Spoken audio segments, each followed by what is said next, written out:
Hello again, wrestling fans, and welcome to another edition of This Week in History.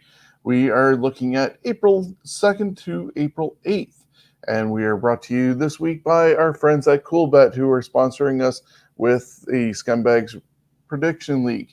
Get your bets in, or get your predictions in, should I say, for this week's WrestleMania before 6 o'clock on April 10th and 11th, so you can be part of the Prediction League and win the championship title at the end of the season. Go to our Facebook page to find out more details, and we even have a Facebook page dedicated to the Scumbags Prediction League. So check us out, send us a message, and you can get more details. But Cool Bets is our great sponsor in that, and they also sponsor all of our shows from now on as part of that. And I want to thank you for joining us because it is Thursday at noon, and hopefully you're watching this on YouTube or on Facebook. And if you're not watching us during those times at noon on Thursdays, hopefully you're listening to us later on Stitcher, Spotify, our hit radio, and anywhere else you get your podcast from. We are part of the Ontario Independent Broadcasting Network and the Genres Podcast Network in the UK. Now that we got all that out of the way, I hope you're also enjoying WrestleMania week. We've already seen the Hall of Fame on Tuesday, the last Raw leading up to WrestleMania and everything involving that. We've also seen night number 1 of NXT TakeOver Stand and Deliver. And later on tonight is going to be part 2 of Stand and Deliver on the network. So a lot has already happened for WrestleMania week. And we still have, as I said, Stand and Deliver, SmackDown, which is going to be like some of the matches from WrestleMania that aren't going to make it on WrestleMania that probably should have, and then 2 nights of WrestleMania. So we got a lot going on for wrestling watching on TV, but we're here to talk about history, and we have a lot of WrestleManias to get through. But can't do that without Jonesy in Niagara Falls. Jonesy, after that long intro, how are you today?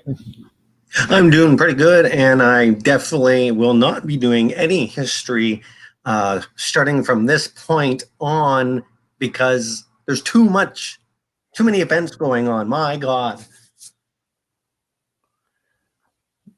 What do you mean you won't be doing history from this point on?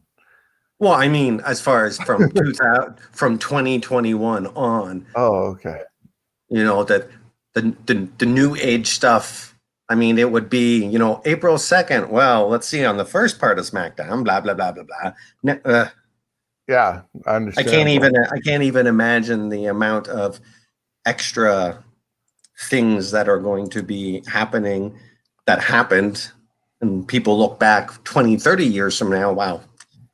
Yeah, a lot of stuff to sift through. Yeah, just even looking at this week alone as part of that, when you eventually get to 2021, hopefully the show is lasting long enough that it becomes part of history to look at. But it's like 22 hours-ish of wrestling. I'm not sure if that's including MLW, Ring of Honor, Impact, and AEW, but with everything of WWE, it's like all the leeches that are leeching off of WrestleMania's popularity. Well, that too, but we definitely have 9 days straight of wrestling, going from the go home show of Raw all the way to the post takeover of NXT next Tuesday. So crazy! Buckle up your seatbelt. War of attrition. See who's last man standing. And if you can make it through it with also not getting a divorce decree handed to you, good luck to all wrestling fans. I'm going to see how I can get through it all myself without the wife getting too angry at me. But at the same time, thankfully, I have a PVR. So we're going to get through all those hours, but we'll maybe not be doing it all live. Anyways, we are talking about this week in history, and if you're ready to go, I am. We're starting with April 2nd, going all the way to the 8th. 32 years ago, hey, guess what? WWF presented WrestleMania 5. Even though this WrestleMania had a high buy rate Wrestling Observer newsletter readers were not impressed, and they voted it the worst wrestling show of '89. I disagree with that, but I can see why this one is maybe not that popular. WrestleMania 5, of course, the tagline was "The Mega Powers Explode." The excitement leading up to this, probably one of the best Saturday night main events that happened. Just so many things that happened in this one. April 2nd, 1989, from Atlantic City, the second year in a row, from the Jim Whalen Boardwalk Hall, with almost 19,000 people in attendance. The special guests were Run DMC, which they did the WrestleMania rap. Donald Trump, of course, was there, and Morton Downey Jr. The special refs, Big John Studd for the Jake versus Andre match. And Shawn, I'll turn it over to you for the card. Yeah, I can kind of see why people were disappointed in it, depending on what they were looking for, to be honest. Obviously, WWE has expanded over the years, and now they're in stadiums and doing the showcase of the Immortals even bigger than ever. But, if you were a tag team fan, this was a card worth looking at. And in all honesty, it was pretty much a card built on one match, the Mega Powers Exploding. And so that did have like 14 matches on it, which is kind of insane. And the runtime was not the 7 to 8 hours that you get nowadays when they can squish all that in. But we saw Hercules Hernandez, or Hercules, defeating King Haku. The Twin Towers, Akeem Bossman defeated the Rockers in their WrestleMania debut. Brutus Beefcake beat Ted DiBiase, or actually, sorry, they ended in a double countout. The Bushwhackers defeated the Fabulous Rougeau brothers with Jimmy Hart. Mr. Perfect defeated the Blue Blazer, and people realized that was Owen Hart later on. Axe and Smash Demolition defeated the Powers of Pain and Mr. Fuji to retain the WWE Tag Team Champions. Dino Bravo defeated Ronnie Garvin. The Brainbusters defeated Strike Force. I liked both these teams. I was happy to see Rick Martel come back, but then Tito hit him with the forearm. Rick was having the effects of it and then brushed him off and walked away, turning heel and eventually becoming the model. Jake Roberts and Andre Jake beat Andre by disqualification when Andre went after Big John Studd. And the Hart Foundation defeated Greg Valentine and Honky Tonk Man. This was before they became Rhythm and Blues. That was the following year that they were Rhythm and Blues officially and doing the Hunka Hunka Honky Love, which we'll probably talk about later on. Rick Rude defeated Ultimate Warrior thanks to Bobby Heenan holding down Warrior's foot and becoming the IC champion. Bad News Brown and Duggan ended in a double DQ. Red Rooster defeated Bobby Heenan in a singles match, and Hogan defeated Randy Savage with Elizabeth in a neutral corner to become the WWE champion or WWF champion. And so then right after that's when actually Sherry hooked up with Macho Man. Yep, and you look at the card, all those people that are in on that card, a good chunk of them would be in WCW just a few years later. Yeah, and well, surprisingly enough, there's not a lot of people who've passed away in this card either. A lot of cards that you look at, they oh well no, now that I'm looking closer, a lot of about half the card has passed away and is doing their own heavenly WrestleMania now. Yes, and I do look forward to going to heaven to watch Heaven WrestleMania. 32 years ago, NWA presented Clash of the Champions 4. Or sorry, no, that's 6, I believe. Ragin' Cajun. This event was on the same day as WrestleMania 5. It was at the Superdome in New Orleans, Louisiana. It didn't go so well for the NWA as they hoped, as just 5,300 were in attendance at the Superdome. And hey, the Superdome holds over 76,000 for football. Yikes. The Varsity Club, Mike Rotunda and Steve Williams defeated the Road Warriors to win the NWA World Tag Team Championships. Ranger Ross defeated the Iron Sheik by DQ. Wow, the Iron Sheik really fell real quick once he left WWE. Ricky Steamboat defeated Ric Flair 2-1 in a best of three falls match to retain the NWA World Heavyweight Championship. Well, to be honest, when you talk about Sheik falling from grace, they actually didn't want him there for a while because they found out how broken down he was, and they messed up, and his contract rolled over for another year, and so they had to keep on paying him at home. Well, good for the Sheik. Oh yeah. 23 years ago, WWF presented WrestleMania 9. WrestleMania 9, of course. Well, wait a minute, Nope. not 9. This is 11. I'm getting my Roman numerals mixed up today. There was no tagline for this one. The date was April 2nd, 1995.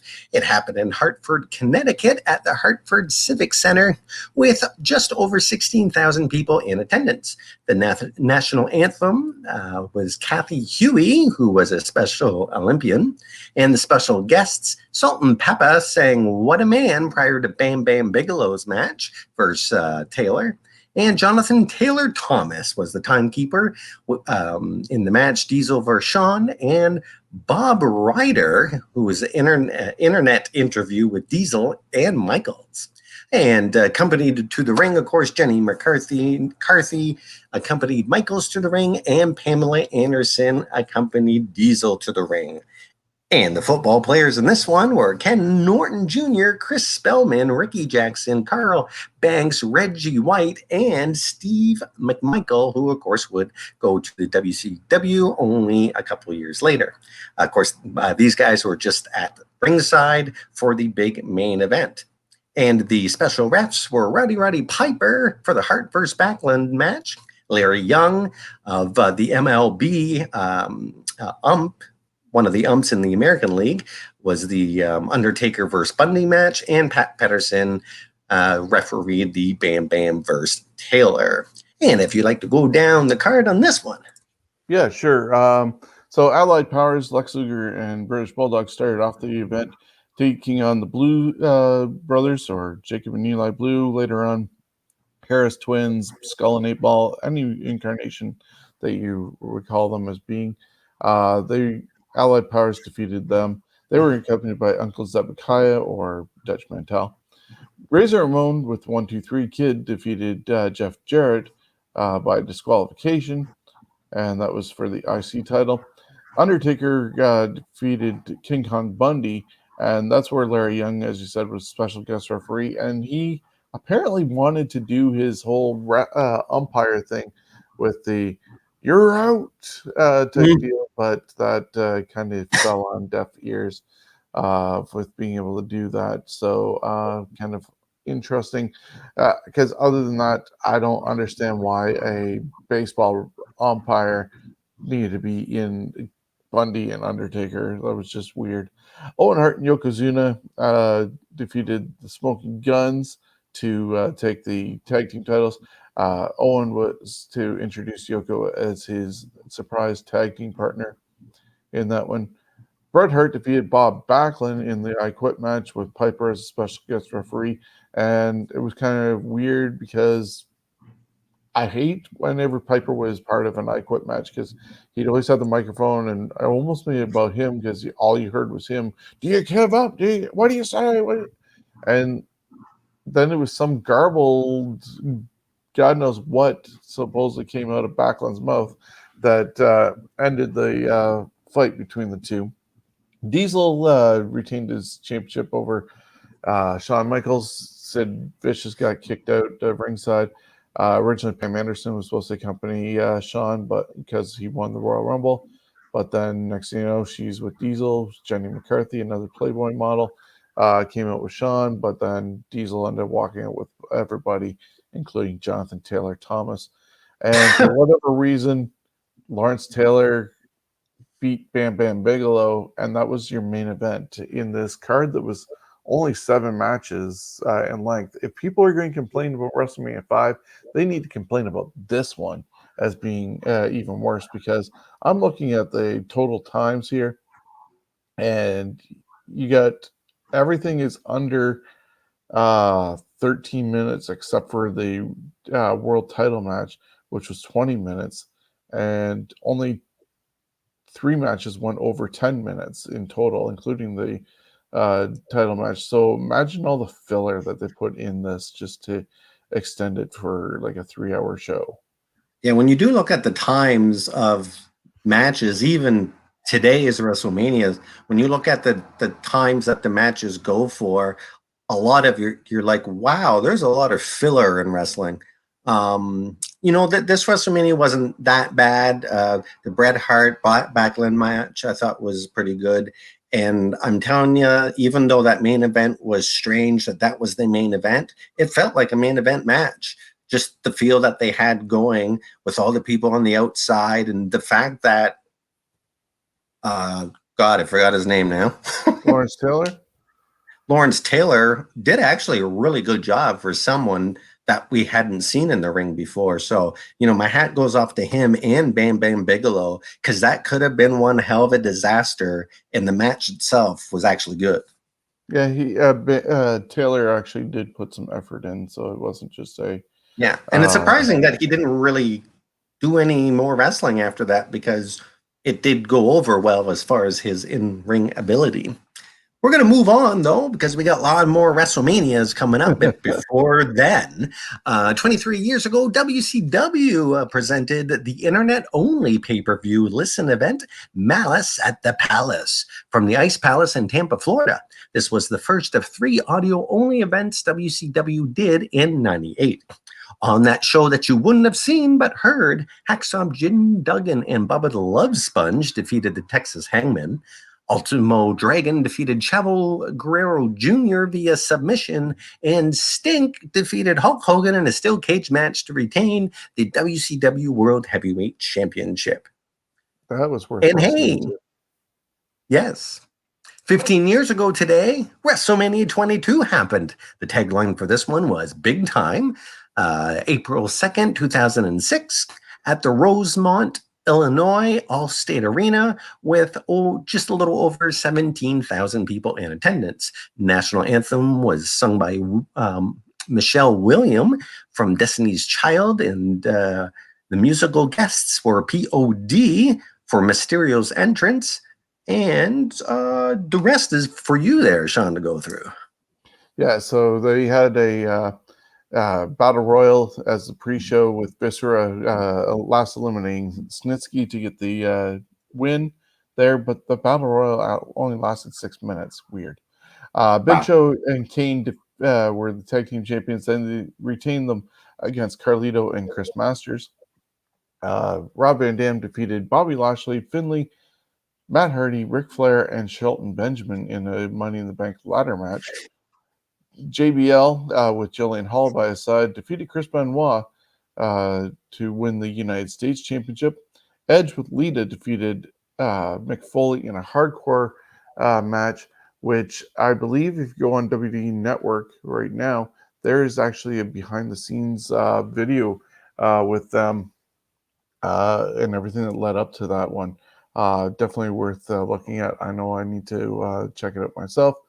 Boogeyman defeated Booker T and Sharmell. It was an intergender 2-on-1 handicap match, and Sharmell got worms dumped on her and everything. Got freaked out by that.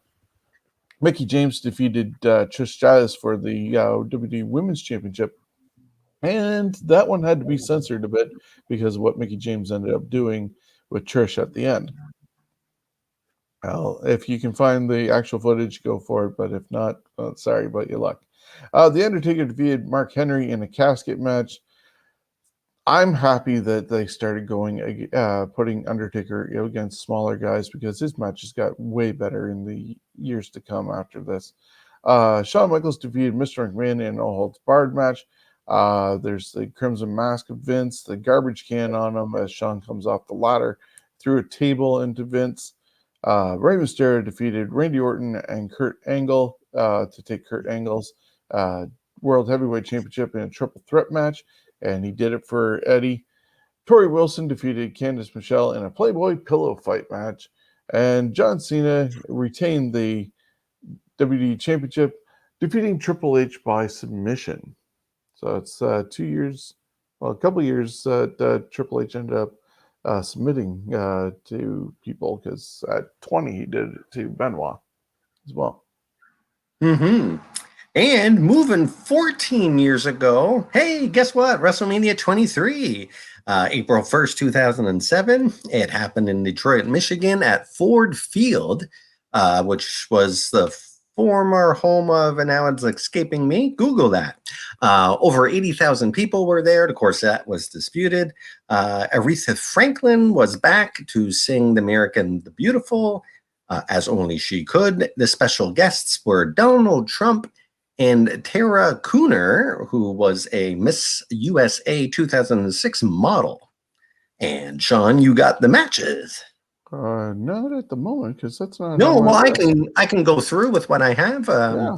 The U.S. title, we had Chris Benoit, who was the champion, defeated MVP. Mr. Kennedy defeated CM Punk, Edge, Finlay, Jeff Hardy, King Booker, and Matt Hardy. Oh, geez, and Randy Orton, apparently, in the Money in the Bank ladder match. Actually, that's probably, yeah, I guess so. Sure.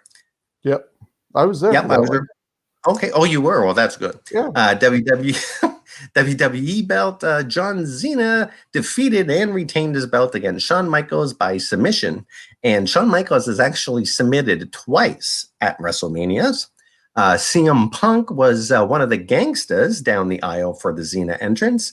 And the special match was hair versus hair. Bobby Lashley with Donald Trump defeating Umaga with Armando El Genro Estrada. I didn't watch it at this time. And Mr. McMahon. And of course, the Lumberjill match, Melina defeated Ashley. 14 years ago on Raw, John Cena and Shawn Michaels last eliminated King Booker and Finlay to win a tag team battle royal and retain the World Tag Team Championship.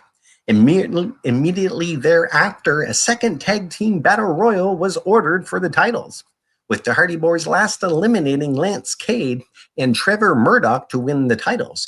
Michaels intentionally eliminated Cena from the match, costing them the titles.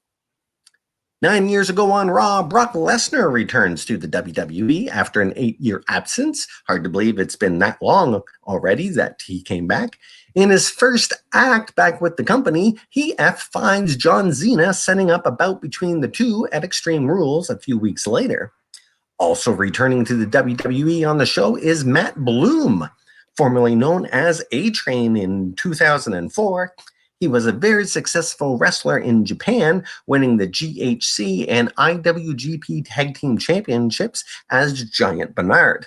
His new name and gimmick in the WWE is Lord Tensai, and it flops instantly as he is revealed to be A-Train from the WWE as soon as he takes off his mask.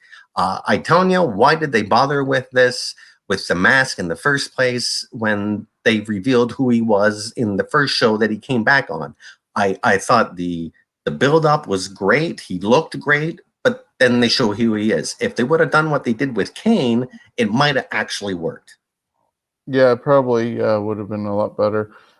Build him up as a monster and then surprise everybody later on who he actually Yeah, because was. the Prince Albert gimmick, I'm sorry, was one of the worst gimmicks of all time, in my opinion, at least for me, where the tens, it looked cool, but it killed it instantly.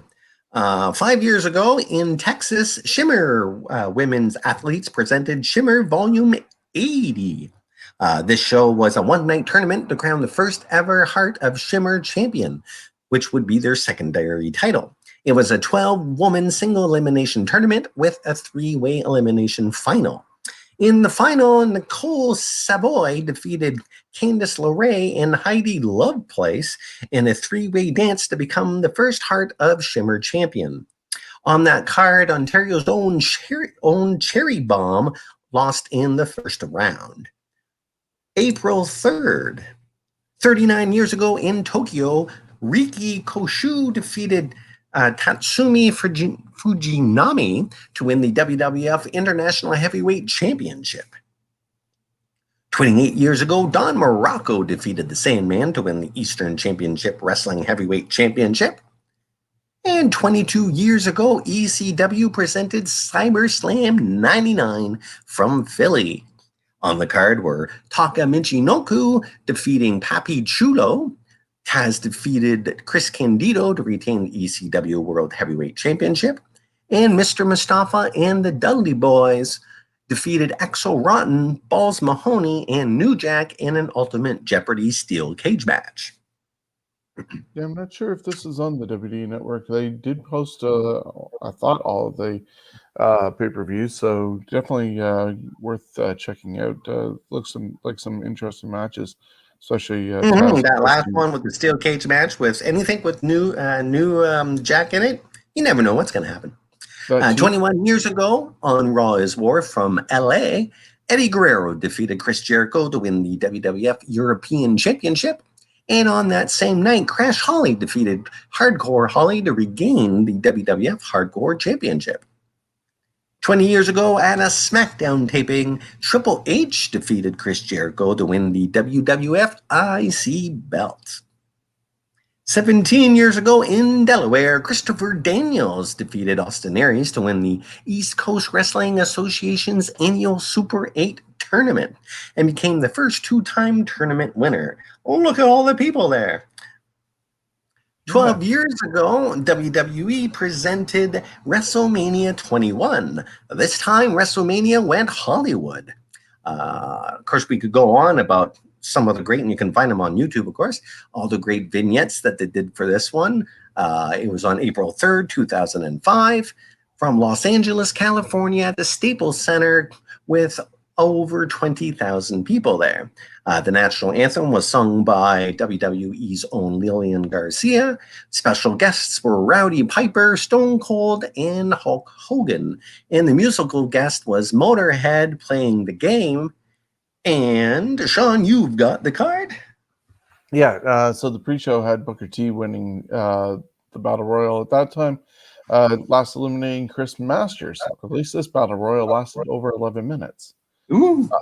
Yeah, Rey Mysterio and Eddie Guerrero started off the night for the pay-per-view with Rey defeating Eddie in a singles match. Edge defeated Chris Benoit, Chris Jericho, Christian, Kane, and Shelton Benjamin for the Money in the Bank ladder match. Undertaker defeated Randy Orton in a singles match. Trish Stratus retained her championship over Christy Hemme, who had Lita in her corner. Kurt Angle defeated Shawn Michaels by submission in the match of the night, obviously, and it was 27 minutes in length, the longest match of the whole thing. Aki Bono defeated Big Show in a sumo match that, we don't want to see Big Show ever again in that Mishiwa or whatever they call it, the gear for sumo matches. John Cena defeated JBL for the WWE Championship, and Batista defeated Triple H to win the World Heavyweight Championship. And the build-up for that one with the thumbs up, thumbs down, contract signing, yeah, a really good lead up to it. And as you mentioned, a lot of the vignettes with the fact that they went Hollywood are worth watching, including the Braveheart one with Triple H and Ric Flair, the When Harry Met Sally version with Kurt Angle and Christy Hemme, and Yes. then the multiple people doing Taxi Driver. Yeah, so many classics in there. Even Eddie and Booker doing what was it? Just Pulp Fiction. Yeah, for a time there, WWF and WWE put out some great between vignettes and commercials. They won some awards for all that stuff. I put them right up there with McDonald's for having memorable commercials. 15 years ago on Raw from Chicago, the Spirit Squad, Kenny and Mikey, defeated the Big Show and Kane to win the World Tag Team Championship. The Spirit Squad's 5 members under the Freebird rule would hold the titles for a total of 7 months. 10 years ago, WWE presented WrestleMania 27. The tagline was the biggest WrestleMania ever, April 3rd, 2011, in Atlanta, Georgia, at the Georgia Dome, with over 71,600 people there. The Rock hosted this one. Of course, this end of it leads up to the next WrestleMania. Some good planning. National anthem was R&B singer Curry Hilson. And Shawn, it's to you. Yeah, okay. So we're looking at that. There was actually two dark matches that happened that we didn't unfortunately get to see. Sheamus defeated Daniel Bryan, that ended in a no contest, and it was a lumberjack match for the U.S. Championship. That wasn't the only time they ended up meeting against each other at a WrestleMania, but this was their first time. Greg Khali won the Battle Royal that year by last eliminating Sheamus, because I guess obviously Sheamus and Daniel went into that battle royal after their no contest. The main show started off with Edge retaining his championship over Alberto Del Rio, and the next night he had to give up the championship. So that's why things are so important for this weekend, being 10 years since that happened. Cody Rhodes defeated Rey Mysterio. Big Show, Kane, and Kofi Kingston, along with Santino Marella, defeated the Core, which was Ezekiel Jackson, Heath Slater, Justin Gabriel, and Wade Barrett in an 8-man tag team match. Randy Orton defeated CM Punk in a singles match. Michael Cole with Jack Swagger defeated Jerry Lawler by disqualification in a really horrible match that was refereed by Stone Cold. Yeah, that's basically your wash and break. I feel sorry for Jerry Lawler, that being his WrestleMania moment. Undertaker defeated Triple H by submission in a no holds barred match. This was their second of three matches that they would have at WrestleMania. John Morrison, Snooki, and Trish Stratus defeated Dolph Ziggler and Lay Cool in a mixed tag match. And The Miz, thanks to some interference by The Rock, defeated John Cena to retain the WWE Championship. And people would find it hard to believe that The Miz was main eventing WrestleMania at one time. And it was 10 years ago. Yep, and it's funny. A lot of these guys had big matches at the beginning of their careers and then never quite got back to that again. So 5 years ago, we had another WrestleMania, and that was number 32. We're not going to go super down to this one because it wasn't that long ago this one happened. The attendance was a record for the company, even if you took out the workers, etc. That were counted, and it grossed $17.3 million in ticket revenue, a record at the time for all pro wrestling. It also was voted worst major wrestling show by Wrestling Observer newsletter readers and given the WrestleCrap Gooker Award that year. Shawn, do you think it was that bad? Well, it was bad enough that we took it out of our list for our 32 of 36 WrestleManias. But, considering some of the things that were in it, I'll just quickly run down the results as I bring them up. Results. There we go. The pre-show saw Kalisto defeat Ryback for the United States Championship. He retained it.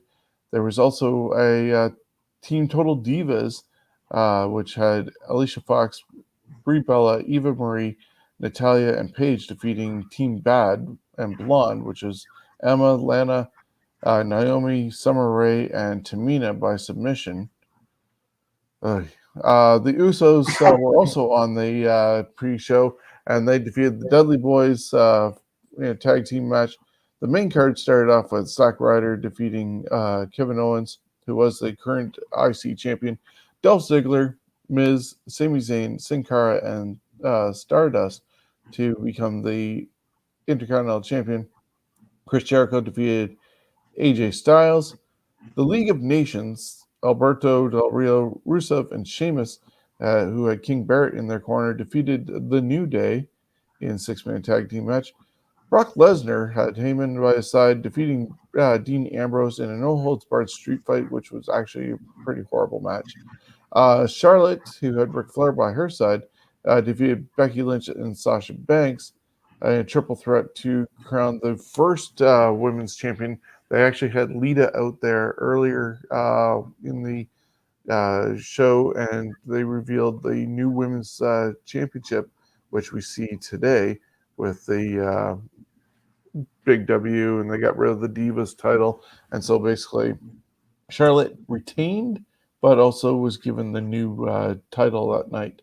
Undertaker defeated Shane McMahon in probably one of the better matches that people still think about as being really good.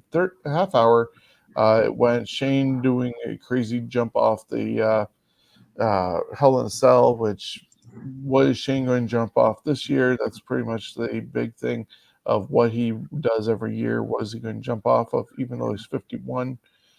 And Baron Corbin won by loss eliminating Kane to win the Andre the Giant Memorial Battle Royal. The Rock defeated Eric Rowan in like 6 seconds. And the main event saw Roman Reigns defeating Triple H for the WWE World Heavyweight Championship.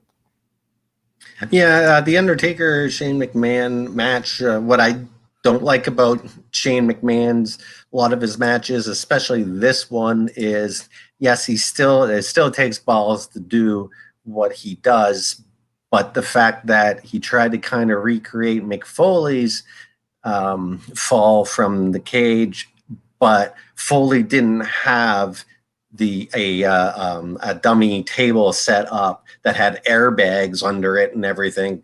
And to me, that was just like, yes, it looks cool, but you can tell it's a stunt and not an actual quote kind of surprising thing with Mick Foley, because that was like, again, there was no fake table that happened. And when you try to recreate, it was trying to recreate something that is unrecreatable unless you get a guy like the crazy monkey from Japan there. He could probably do that and survive. But I wish Shane would stop trying to do these big, huge falls. I think he's talented enough for not being a full-time wrestler. Just stop trying to recreate a big moment every time. Yeah, I agree. And it's less dramatic when you see the extra that's there. Yes. April 4th, 36 years ago in South Carolina, Jack and Jerry Briscoe defeat Wahoo McDaniel and Mark Youngblood to win the NWA World Tag Team Championship. That's what a real tag team looks like, folks. Hairy chests, messy hair, and decent physiques, but not crazy. 28 years ago, WWF presented WrestleMania 9. Hope I got this one right. Yes, I did. This was the first WrestleMania to take place in an outdoor venue. The show was the debut of Jim Ross, who came over after a buyout of his WCW deal. WrestleMania 9's tagline was the world's largest toga party. I did some looking into that. What was or is the world's largest toga party? UQU, University of Queensland Union, and QUT, Queensland University of Technology Guild, held the record for largest toga party through Guinness. Approximately 3,700 people were dressed up in togas. There's no solid number on this, but Guinness does recognize that they have the record at the moment. This one, of course, happened in Paradise, Nevada. Of course, they advertise it as Las Vegas, Nevada, because people would go, where the hell is Paradise, Nevada? It's actually an unincorporated town in Nevada. It contains McCarran International Airport, University of Las Vegas, and most of the Las Vegas Strip. The host was Gorilla Monsoon. The ring announcer, of course, was Finkus Maximus. The referees were Bill Alfonso, Danny Davis, Earl Hebner, and Joey Morella. And the national anthem was sung by Deanna Carroll. And the canceled match was Bam Bam Bigelow versus Kamala. And if I imagine they still have it up. If you go in the casino in Caesars, they have a huge picture of this WrestleMania in around the slot machines. I'm sure they moved it by now, but did not know that. But you have been to Las Vegas. yes, I went there and actually went to where they set up the arena. The only part that's kind of there looks more like a parking structure, and that's about where they did it. Yeah, it was a different setup for sure, and I think it's one of their best looking WrestleManias. I like Yes, the card had some shit in it, but it also had some decent stuff. Yeah, so I'll run down that card. You see a lot of the pictures that are on there. The dark match was Tio Santana keeping up his streak, being at every WrestleMania at that point, defeating Papa Shango. Then the main card started with Tatanka, who had Sherry in his corner, defeating Shawn Michaels by countout. Shawn was the Intercontinental Champion at the time. Luna Vachon made her debut at that point. So they were gearing up for Sherry and Luna, and this was after Shawn had turned on Sherry, and she was seeking revenge at that point, but not much came of it afterwards. The Steiner brothers were in WWE at the time, and they took on the Head Shrinkers. Which is a great match if you watch it. Really good match, yep. Rikishi was a lot smaller, or Fatu was a lot smaller at that point. Doink the Clown defeated Crush, and that's where you saw Skinner being the other Doink out there, and them doing the mirror image thing. Razor Ramon defeated Bob Backlund, and people really just did not care about Bob Backlund and started cheering Razor, and I think that started the pathway to Razor becoming a face because they knew they had something going on there. Money Inc., Ted DiBiase, and Erwin R. Shyster, who were the tag team champions, defeated the Mega Maniacs, Hogan and Beefcake, by disqualification. Beefcake and Hogan started tossing around DiBiase's money again, and they found out there was a brick also in the briefcase at that one. Lex Luger, who was doing the narcissist gimmick, defeated Mr. Perfect, and that's when they were looking at his loaded forearm. But then later on, Mr. Perfect and Shawn Michaels ended up getting into a brawl backstage, setting up their feud eventually. Undertaker defeated Giant Gonzalez by disqualification, and thankfully the streak was not prominent at that time, even though it did exist, because I don't know if they'd have Taker win by a DQ if they knew the importance of what the streak was going to be.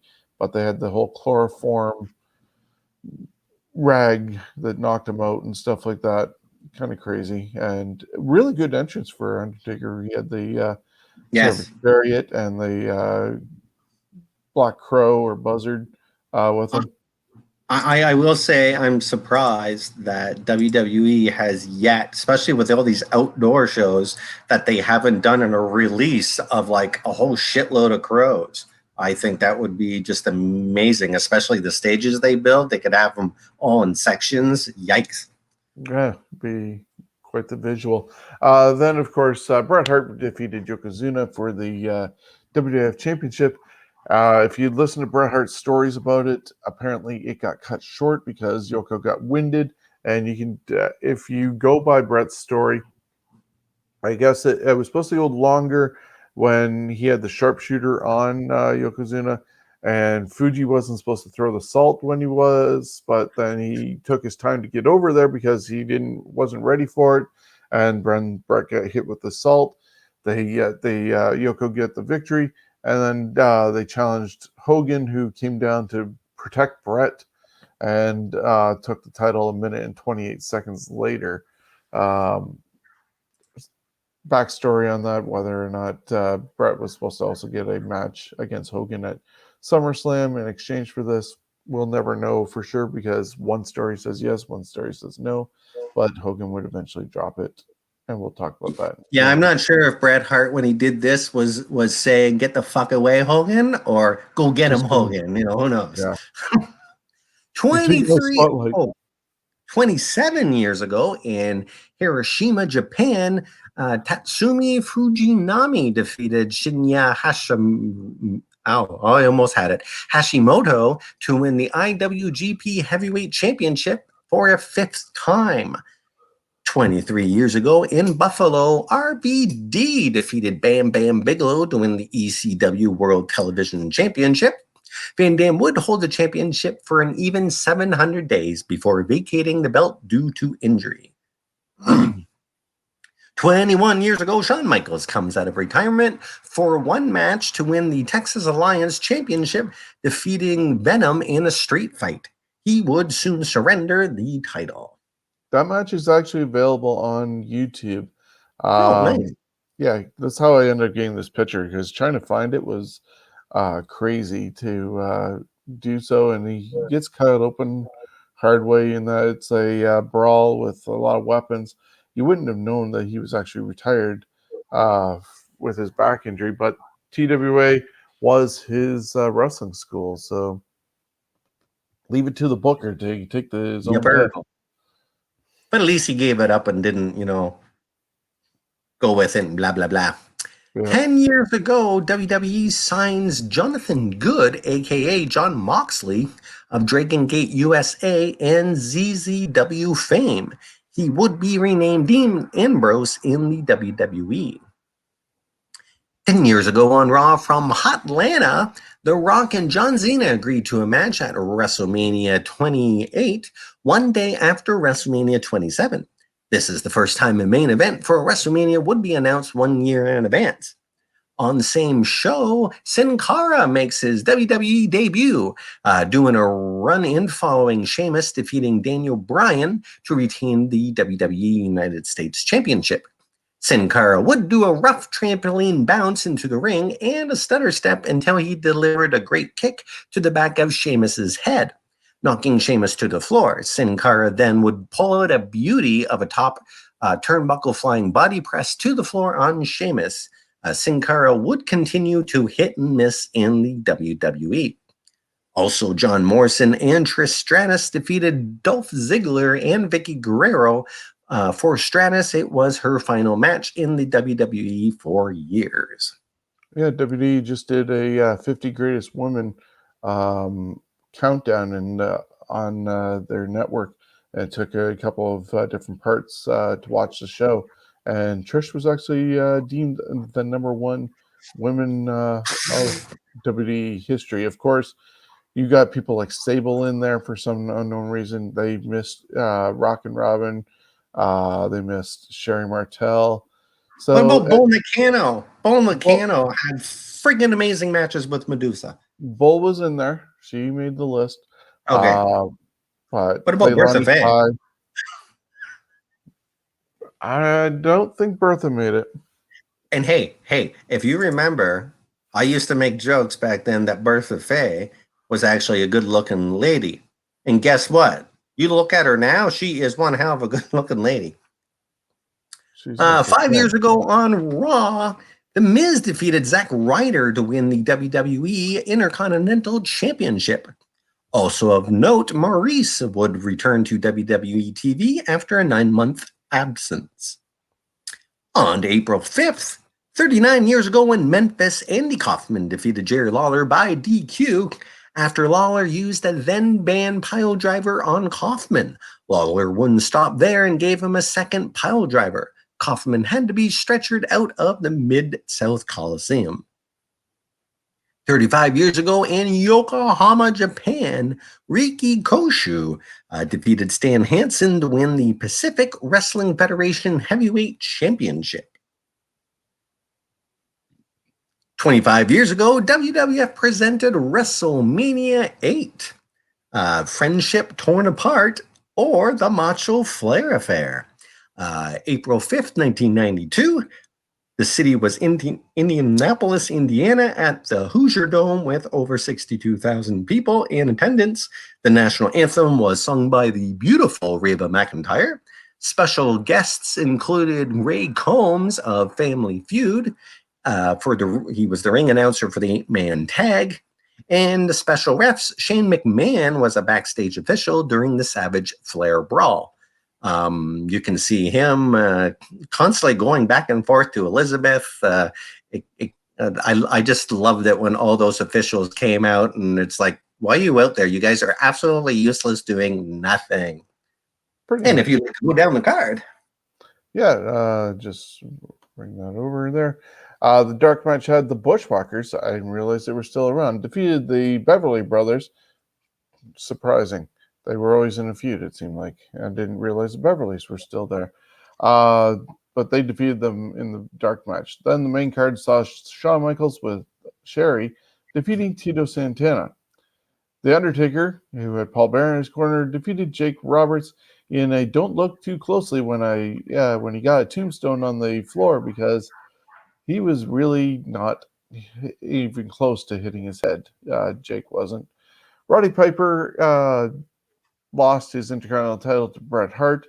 It was almost like the Bret and Steve Austin match from Survivor Series in '96, with the same sort of ending. The $1 Million Dream, in the case of Steve Austin, in this case with Piper, was the sleeper hold, and Bret walked up the turnbuckles and flipped himself over, causing the trap and pin, and reclaimed his Intercontinental title.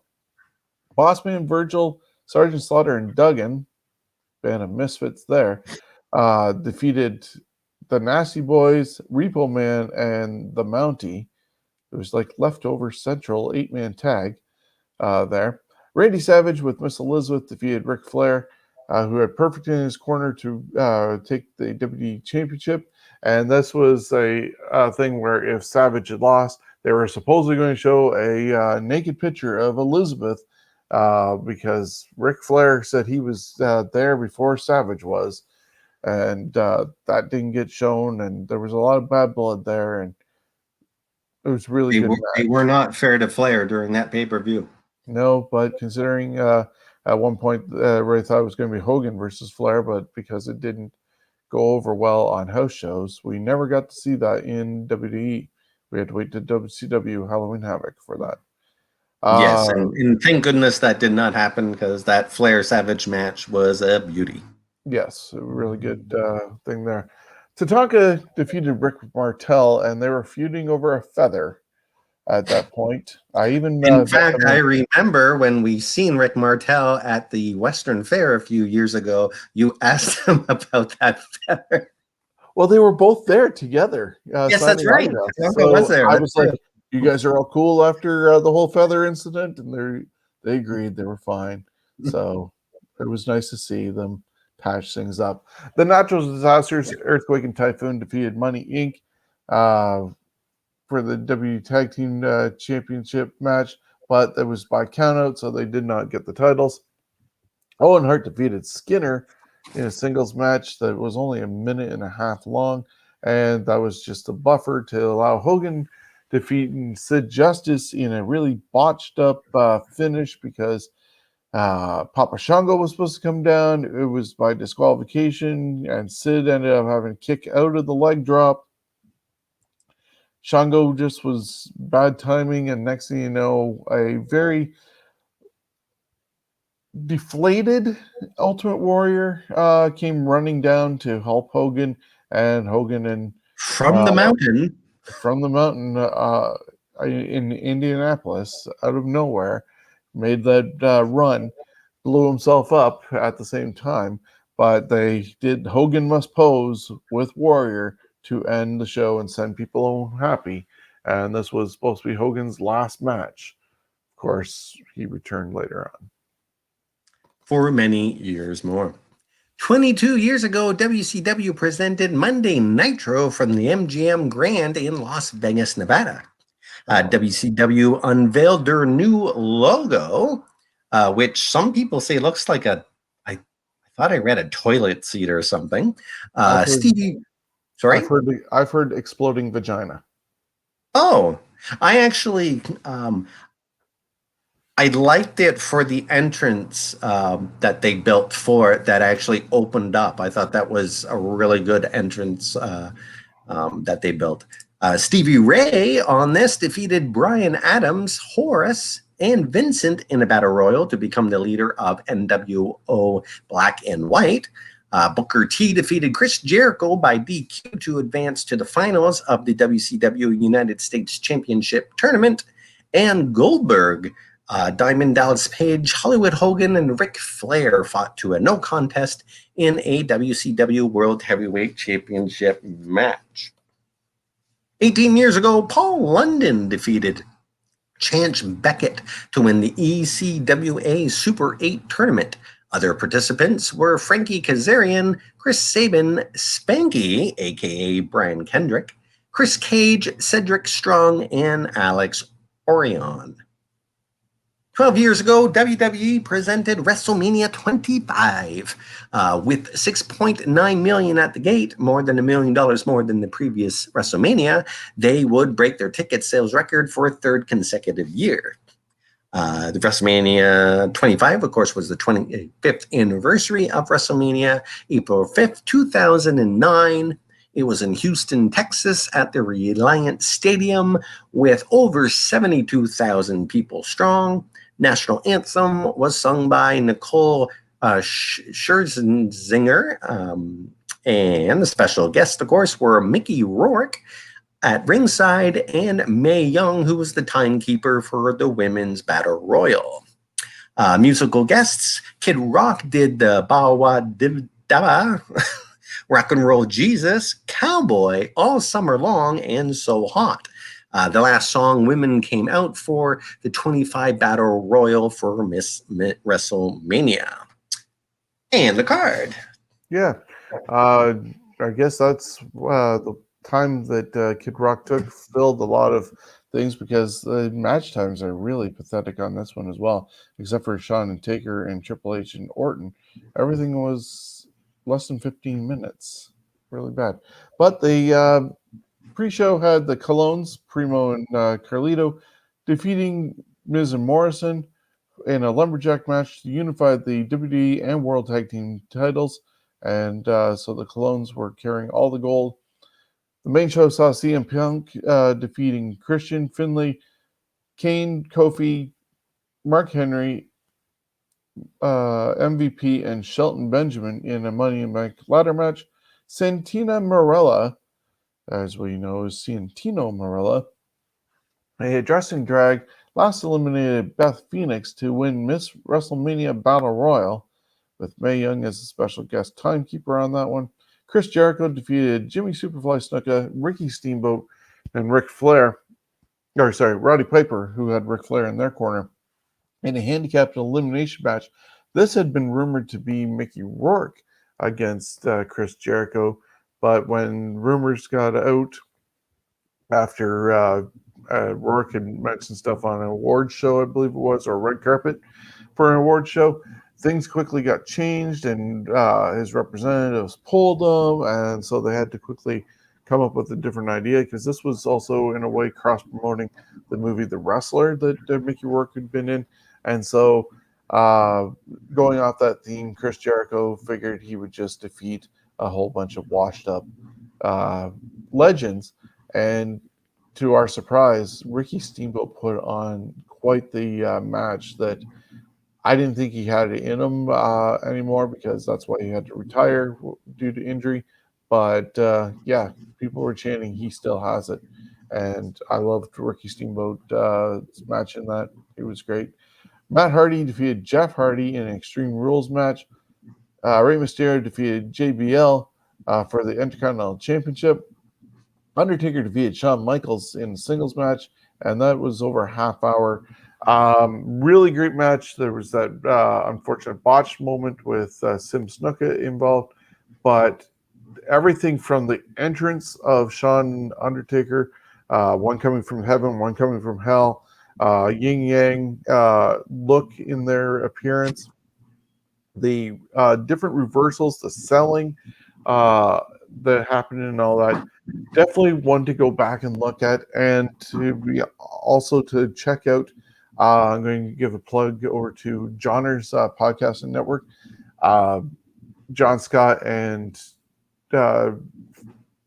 George Mackay, They actually did a watch along this past Sunday. I was able to comment and follow along with them, but do check out that podcast that they put out on this past weekend. They did a watch along, and it's worth finding all that information out on that one. Then John Cena defeated Big Show and Edge. Vicky Guerrero and Chavo were at ringside with them in a triple threat match for the World Heavyweight Championship.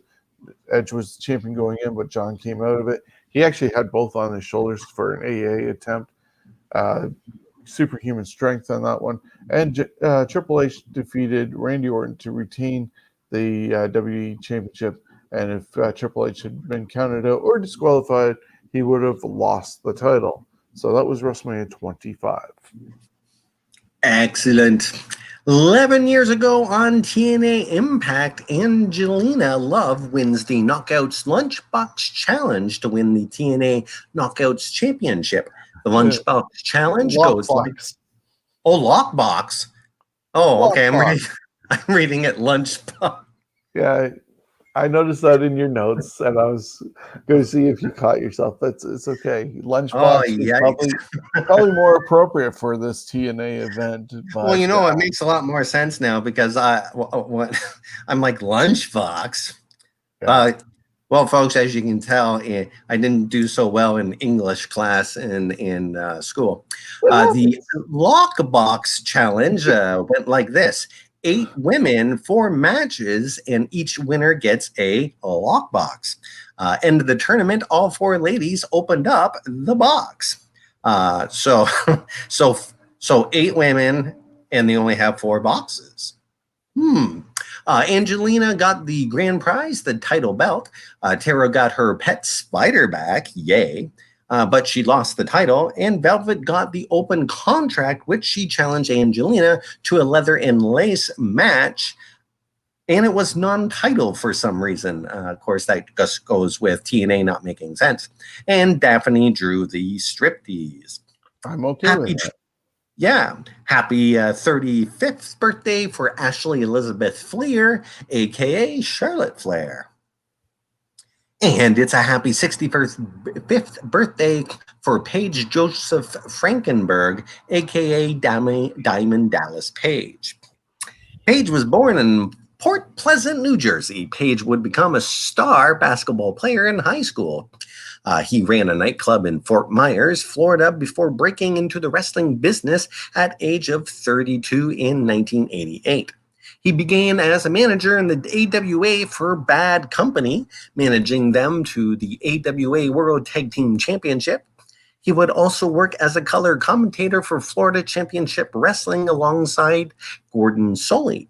His professional wrestling in-ring debut came against Dick Slater in 1989. In 1990, Page got a tryout with the WWF as an announcer, but only made a single appearance for the company. But it was a big one, driving rhythm and blues to the ring in his pink Cadillac at Skydome at WrestleMania 6. Page would return to the club business until Dusty Rhodes came calling from WCW in early 91. Page entered WCW in 91 again as a manager for the Fabulous Freebirds and the Diamond Stud. He would also do color commentating alongside Eric Bischoff for WCW's lower-tiered programming. With rumors his managing career may be coming to an end, he would train at WCW's power plant on days off, still managing his diamond mine, which included Scotty Flamingo and Vinny Vegas. Vegas and Page would form a short-lived tag team in the Vegas Connection in late 92. The duo would split when Page tore his rotator cuff and Nash left for the WWF. Page would be fired by WCW while on the disabled list, but with the help of Jake Roberts, Page returned to WCW in 94 with his wife Kimberly, aka the Diamond Doll, and with on-screen boyfriend Max Muscle. Page would go on to win the WCW World Television Championship, winning it from Renegade. He would end up losing Kimberly and his title to Johnny B. Bad. Then the final insult was losing his job in a loser leaves town match to the Booty Man at Uncensored. Ugh, poor bastard. Page would, however, return 2 months later at Slamboree, winning the Battle Bowl match and the title of Lord of the Ring. However, due to replays showing his feet actually touch the floor, he would lose the right to a world title shot. Page then would be courted by his former tag partner Scott Hall and Kevin Nash to join the NWO. This is where Page picked up a lot of steam, and the rest is history. Page would be voted by WCW readers of having the match of the year against Goldberg in a losing effort for the world title. Page would go on to hold the WCW World Belt 3 times, the TV title, US title twice, and tag champ 4 times with Bam Bam Bigelow, Chris Kanyon, and Nash twice. He also held the WWF European and tag belts with Chris Kanyon, and of course inducted into the Hall of Fame in 2017. Page also won the Frank Gotch Award from the George Tragos Luthez International Wrestling Institute for his contributions to the wrestling business outside the ring, particularly in the rehabilitation of Scott Hall and Jake Roberts. Yeah, it's quite the amazing story when somebody at Page's age found his way into wrestling with those scattered things of managing and commentating while doing the club scene, and then eventually getting himself into the ring. I think it was like 35 years of age when he did that. And so it's kind of an older age to start taking bumps on a regular basis. He had that mix and match looking, what is wrong with this pitcher combination when he had Max Muscle and Kimberly there. And then when he won the lottery and started progressing, he was on a good track. The great combination of the connection that he has with guys like Scott Hall and Jake all throughout the years, with them helping him and now him helping them, is quite the story in itself. And I think he got put on the map, thankfully, when Savage was ready, willing to do business with him. If you look at that Savage Page feud that also involved Kimberly and Elizabeth and the Playboy spread and all this other stuff, that was when DDP actually started shining, and Savage was willing to actually put him over. It's just unfortunate that when he went to WWE, that he got given that stalker gimmick instead of, like, I'm okay with DDP against Undertaker. If that's what they wanted to do, they could have done that. How they introduced him, not so good. But they also had a built-in thing where the fact is he was the people's champion of WCW. Why couldn't he have come in to go after the people's champion of the WWF or WWE, The Rock, and then make his way to The Undertaker? They could have had people's champion versus people's champion in that regards, but they didn't. He had a couple of lower level stints. He never made it to the heights that he did in WCW and WWE, but yeah, you still see him occasionally on AEW because he's a close family friend of Cody and everybody, thanks to Dusty. But yeah, quite the story if you look at DDP's career.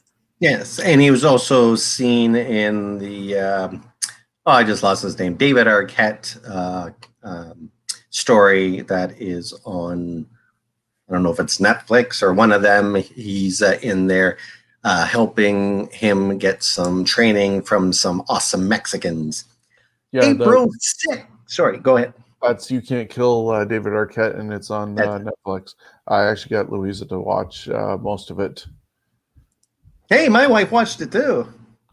She go. actually really loves David Arquette and thinks a lot about him. There's a lot more about him that's not in there, that he is a really strong individual. April 6th, 42 years ago, Abdul the Butcher defeated Jumbo Tsutsurada, or Tutsurada, I don't even know how to say that, who cares, to win the All Japan Pro Wrestling Champion Carnival. It would be a second time winning the tournament. He won it back in 76, becoming the first foreign-born wrestler to win the annual tournament. Stan Hansen would be the second foreign-born wrestler to win in 92. Wow, you wonder what he sees there, eh? 36 years ago, Ken Patera and Masa Sato are arrested in Waukesha, Wisconsin, after Patera threw a rock at a window outside of a McDonald's restaurant after being refused service after business hours. Officers would show up at their hotel room to question Patera when the officers were assaulted by both wrestlers. The two men were convicted of battery of a police officer and were sentenced to 2 years in prison. 24 years ago, WCW presented Spring Stampede. The show is best known for a Booker's slip of the tongue when he said a forbidden word. The slip would produce a funny moment and show Sherry has a beautiful smile. Look at that smile. It's a great moment. Rey Mysterio Jr. defeated the Ultimo Dragon. Lex Luger defeated the Giant, Booker T, and Stevie Ray to become the #1 contender for the WCW World Heavyweight Championship. And Diamond Dallas Page defeated Macho Man Randy Savage, ooh yeah, dig it, in a no DQ match.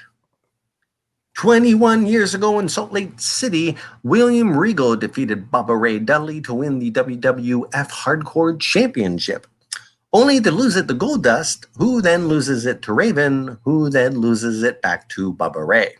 And a lot of this will continue to go on as we go through the history, especially next week. 8 years ago, Shimmer Women's Athletes make its pay-per-view debut.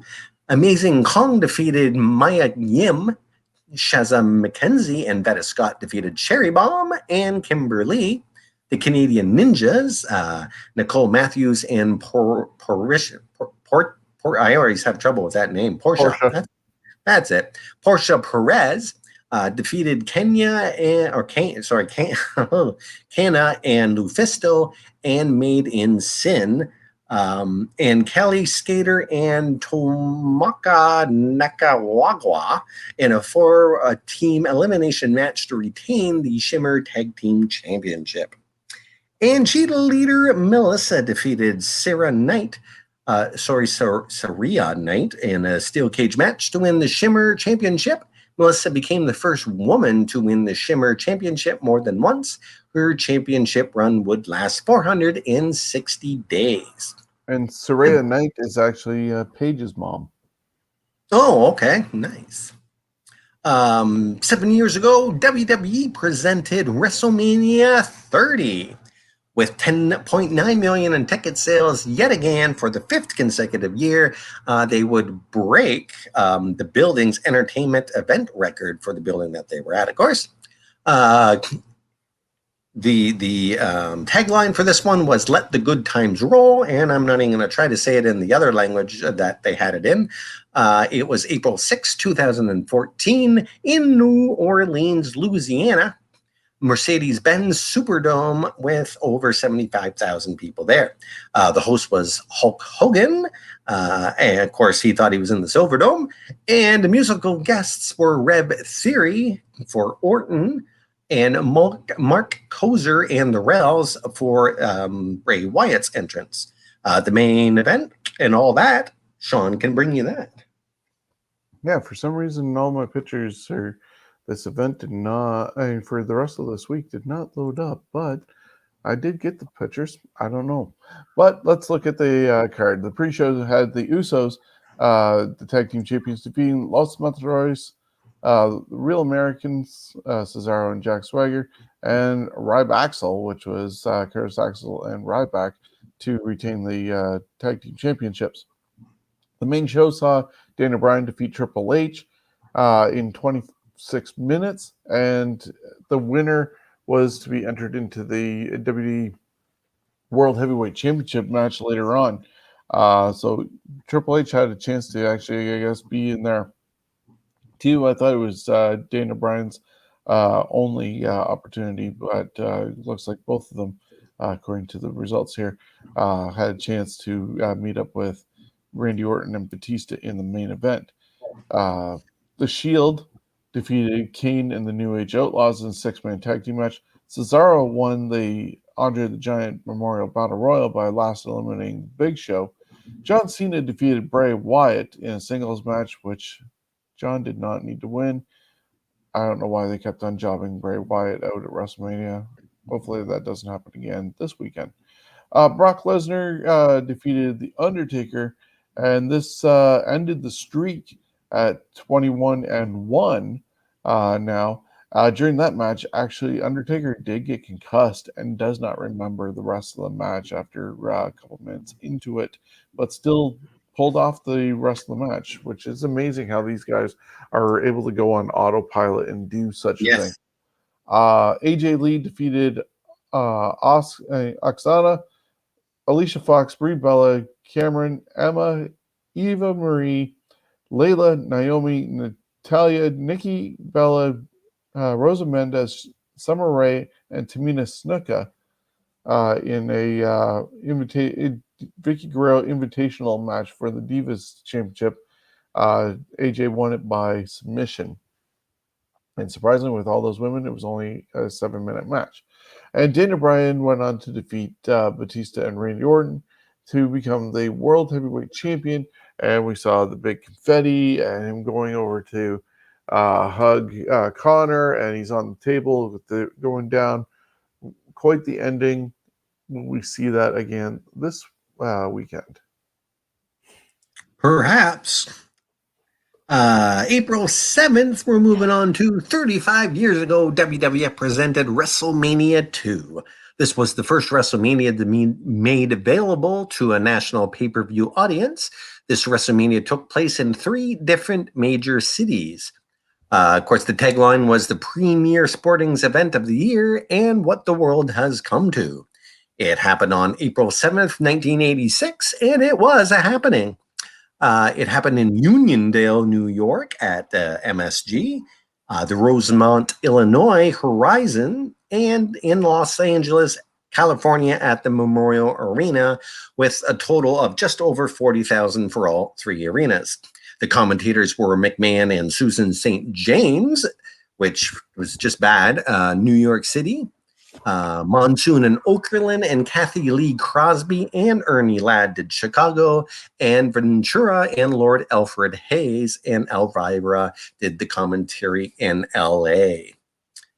And the ring announcers got highlighted here because one of them I didn't even know was there. We have Finkel, Joan Rivers for the Mr. T match. We had Chet Cockpock for Chicago, and Lee Marshall, who would later, of course, be in WCW and one of the voices of Tony the Tiger, and Tommy Lasorda. Yes. And Tommy Lasorda for the main event in LA. The referees, who cares about that? The national anthem was Ray Charles, and the special timekeepers were Herb in New York, Clara Peller in Chicago, and Ricky Schroeder in LA. And hey, watch Silver Spoons. The humor still stands up to today. The special refs were Dick Butkus and Ed Too Tall Jones. And if you'd like to go through the matches. Yeah, so each card had 4 events, or 4 matches at each event. So I don't know how I'd enjoy seeing 2/3 of the event on a big screen while the other matches took place in front of you. Excuse me. In Nassau Coliseum in New York, Magnificent Morocco and Paul Orndorff fought to a double countout. Randy Savage with Miss Elizabeth defeated George Steele for in the Intercontinental Championship match. Randy retained. Jake the Snake Roberts beat George Wells in a singles match, and all I imagine is hearing constantly Susan St. James constantly saying, "Come on, George! Come on, George! Oh, George!" I want to mute it. Yes. At that point, Mr. T with Haiti Kid and Joe Frazier defeated Roddy Piper, who had Bob Orton and Lou Duva in his corner by disqualification when Piper decided to stop wrestling and did a body slam on Mr. T. The Rosemont Horizon card in Chicago had the Fabulous Moolah defeating Velvet McIntyre for the women's championship to retain it. Corporal Kirshner defeated Nikolai Volkov in a flag match. Andre the Giant won by last eliminating Bret Hitman Hart in a WWF versus NFL Battle Royal. And the British Bulldogs, who had Lou Albano and Ozzy Osbourne, defeated the Dream Team, who were Beefcake and Greg Valentine, and they had Johnny Valiant in their corner to become the WWF Tag Team Champions. The Los Angeles Memorial Coliseum, the LA card, which ended things, had Ricky Steamboat defeating Hercules, Adrian Adonis, who had Jimmy Hart in his corner, defeating Uncle Elmer, Haas and Terry Funk, which was actually Dory Funk and Terry Funk, defeated Junkyard Dog and Tito Santana in tag team action, and the movement saw Hulk Hogan defeat King Kong Bundy by escaping the cage to retain the WWF Championship. All right, and 24 years ago on Nitro from Huntsville, Alabama, the Ultimo Dragon defeated Prince Iaukea to win the WCW World Television Championship.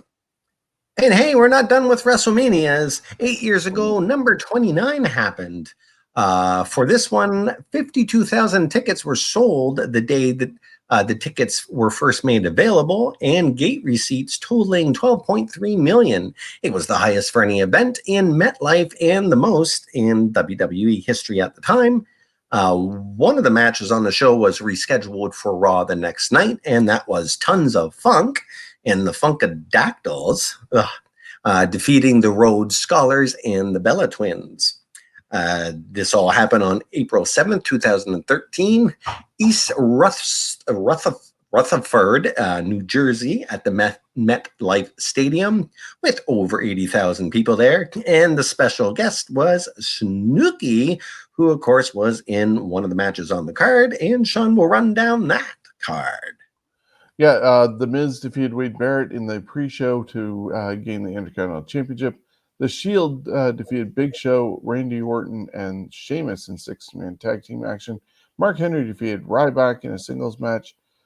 Team Hell No defeated Big E and Dolph to retain the WWE Tag Team Championships.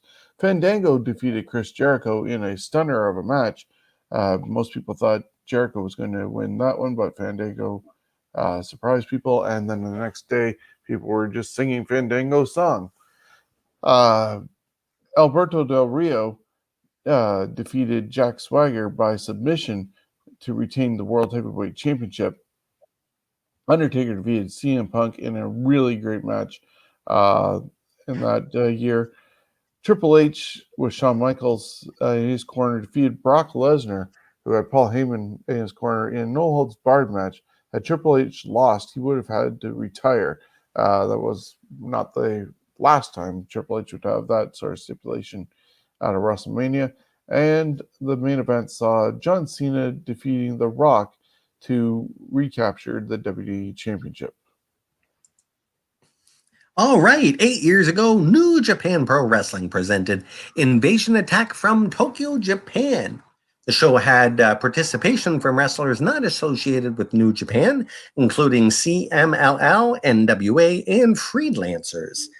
Some of the matches on the card were Time Splitters, Alex Shelley and Kushida, defeated Apollo 55, which was Prince DeWitt and Ryusuke Taguchi, to retain the IWGP Junior Heavyweight Tag Team Championship. After the match, DeWitt turned on Taguchi and aligned himself with the returning King Fail, aka Bad Luck Fail. This alliance would lead to the formation of the Bullet Club. Others on the show included Akibono, Hiroshi Tenzan, Tama Tonga, and El Terrible, Togi Maccabee, and Tomoki Honma. Minoru Suzuki, Rob Conway, Shinsuke Nakamura, Davey Boy Smith, Okada, Hiroshi Tanahashi, and many more. It's kind of funny. I have trouble saying Shinsei Nakamura after saying all those other ones. Normally I can say that one, no problem. 7 years ago on Raw, Paige made her main roster debut with a 79-second win over AJ Lee to win the WWE Divas Championship. Paige would become the youngest female champion in history at age 21. Rey Mysterio would wrestle his last match for the WWE for a while, ending his 12-year run with the company. And on the same show, Ultimate Warrior makes his first appearance on Raw since June of 96. He would stand in the ring with a warrior mask on and channel the spirit of all the warriors and talked about how the spirit of the Ultimate Warrior will live on. It was probably one of his more cohesive shoots or whatever you want to call it that he actually gave that made some sense. But unfortunately, the next day, of course, Warrior collapsed in a parking lot outside of a hotel in Scottsdale, Arizona, and was pronounced dead at a nearby hospital. Yeah, it's kind of weird that he almost was doing his own eulogy at that time. As if you look at a couple days earlier, he got inducted into the Hall of Fame. There's a whole thing. I'm not sure if it's on the network, but there's definitely a DVD that was made about it. And he's backstage reuniting with all these different people, including Hogan and Vince, and just the atmosphere that he was in. He seemed in a really better place, and all that. And the next thing you know, then he is coming out on Raw, and he said that speech that he did and everything going on, and some of the words that were said about your warrior spirit will live on and will never die and everything. Yeah, just kind of chilling. And then you find out less than 24 hours later he passed away with a heart attack. I'm like, did he know something was wrong and this was sort of his Yes, swan it's a song? fine example of foreshadowing. Yeah, so weird. 5 years ago, Robert DeRoy Wyndham, best known to wrestling fans as Blackjack Mulligan, died. He was 73. And wrapping everything up, April 8th. 31 years ago, the American Wrestling Association presented Super Clash 4 from Minnesota. This would be the last major event for the AWA as they were going through hard times. Super Clash 4 would be the final major event for the AWA as they would shut down production of their weekly TV show and would file for bankruptcy the following year. There is no footage of the show as no cameras were present. Probably couldn't Wrong. afford them at the time. Wrong. Really? There is actually footage of this. It does exist on the WDE network. Oh, That's how I got okay, these. so it's there now. Okay. I got these photos on from there, and did some screenshots to make up this collage that we see here. And All right. yeah, I might watch some of that then tonight. it's not the greatest as far as camera work goes, right? Because there is a hard camera. You can definitely have it on there, and you can tell some of the lighting isn't the greatest. But I believe there is a handheld down there as well. But yeah, to see some of the people who were in it, the Destruction Crew, they took on um, uh, Del Wilkes or the Trooper, who became the Patriot in WWE, and all his tag team partner was Paul Diamond, who was Kato in WWE. You got the one match with was it John Nord, who became the Berserker, taking on Coquinus Maximus, which is Yokozuna. Like some of the guys that you see coming, the Destruction Crew, they were the Beverly Brothers. And then you have backstage Larry Zabisco being interviewed by Tony Schiavone, who is going to be inducted into the Hall of Fame this Well, actually, last night he got Tony Schiavone? no, Don't you mean? Eric Bischoff. Oh, right. I was going to say, wow, they're inducting him. That's nice. Yeah, Eric Bischoff got inducted on Tuesday, and Yes. yeah, so Well, that's good that the relationship is still there. 26 years ago in Philly, Eddie Guerrero defeated Two Cold Scorpio to win the ECW World Television Championship. Also on the show's main event, Public Enemy, Flyboy Rocco Rock and Johnny Grunge defeated Chris Benoit and Dean Malenko and Rick Steiner and the Tasmaniac in a three-way dance to win the ECW World Tag Team Championship. 25 years ago, a forklift was needed on Raw to remove an injured Yokozuna from the ring area. Yoko couldn't move under his own power after Vader bombed Zuna's leg.